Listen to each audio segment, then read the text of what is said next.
প্রাণপ্রিয় ভিউয়ার্স, আপনাদের মাঝে আজ নতুন একটি ফল নিয়ে আসলাম। সেই ফলটি হলো টমেটো।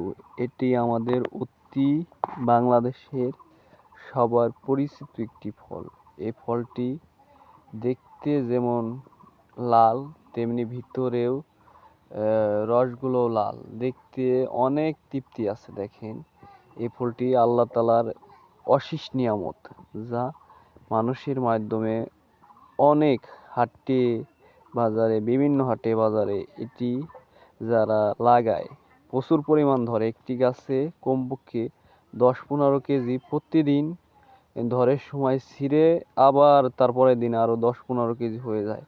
গাছে প্রচুর পরিমাণ ফল দেয়। টমেটো গাছ যেমন দেখতে সুন্দর, তেমনি ফলও তেমনি সুন্দর দেয়। দেখেন, আপনারা যদি এই ফলটি খেয়ে দেখেন তাহলে বুঝবেন যে এই ফলটির যেমন খাইতে মজা, তেমনি দেখতেও সুন্দর। আল্লাহ তাআলার সকল প্রশংসা আল্লাহ তাআলার জন্যই করা দরকার, যিনি যে এত আমাদের পৃথিবীতে এত কিছু দান করেছেন মানুষের, তারপরে মানুষ ইবাদত বন্দিগির ঠিকমতো তার আদেশ পালন অনেকে করে না করার কারণে এই ফলটি আমাদের মাঝে অনেক উপকারিতা, যেমন ভিটামিন এ, ভিটামিন সি, এখানে অনেকগুলো ফল আছে। আল্লাহ তাআলার কুদরতের অশেষ নিয়ামতের ফল। দেখেন, ফলগুলো দেখতে একটি বস্তার উপর রাখা হয়েছে। ফলগুলো দেখতে কত সুন্দর, না জানি আল্লাহ তাআলা দেখতে আরো কত সুন্দর। আল্লাহ বলেছেন, যদি বান্দা কিছু চায়, সেই চাওয়া আমি ফিরিয়ে দেওয়া লজ্জা পাই।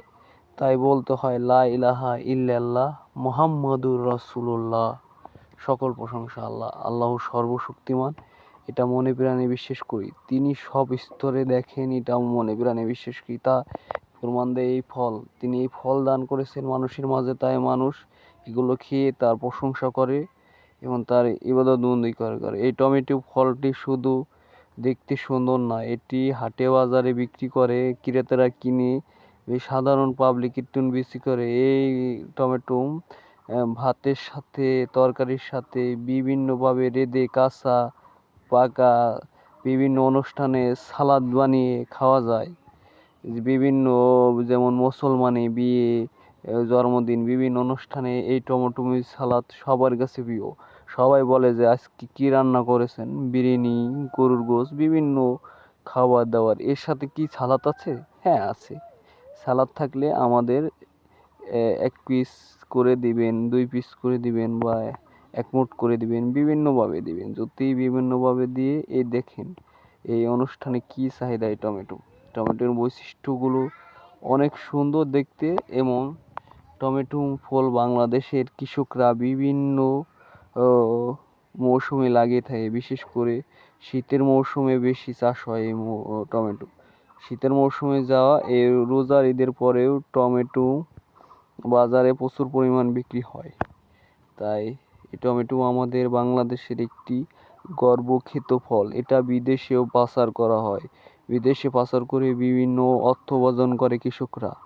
তাই টমেটো ফল খুবই উপকারিতা। আপনারা যদি টমেটো সম্পর্কে সম্পূর্ণ কিছু জানতে চান, তাহলে এই ভিডিওটা দেখে সম্পূর্ণ কিছু জানতে পারবেন, দেখতে পারবেন এবং বৈশিষ্ট্যগুলো বুঝতে পারবেন। তাই সকলে আমার প্রাণপ্রিয় চ্যানেলের ভিউয়ার্স, এমডি রায়হান টি চ্যানেলের ভিউয়ার্সরা সবাই এই ভিডিওটা সম্পূর্ণ দেখবেন এবং কমেন্ট করবেন। কমেন্ট করে বুঝবেন। যদি না বোঝেন, তাহলে আপনারা যদি কোনো বৈশিষ্ট্য সম্পর্কে না বোঝেন টমেটো, তাহলে কমেন্ট করে আমাকে জানাবেন। আমি আপনাদের কমেন্টের মাধ্যমে সব বৈশিষ্ট্য জানিয়ে দিব। এবং যদি যোগাযোগ করতে চান, তাহলে আমার নাম্বার আপনাদের মাঝে কমেন্ট বক্সে দিয়ে দেব। তাই এখানে আজকের মতো শেষ।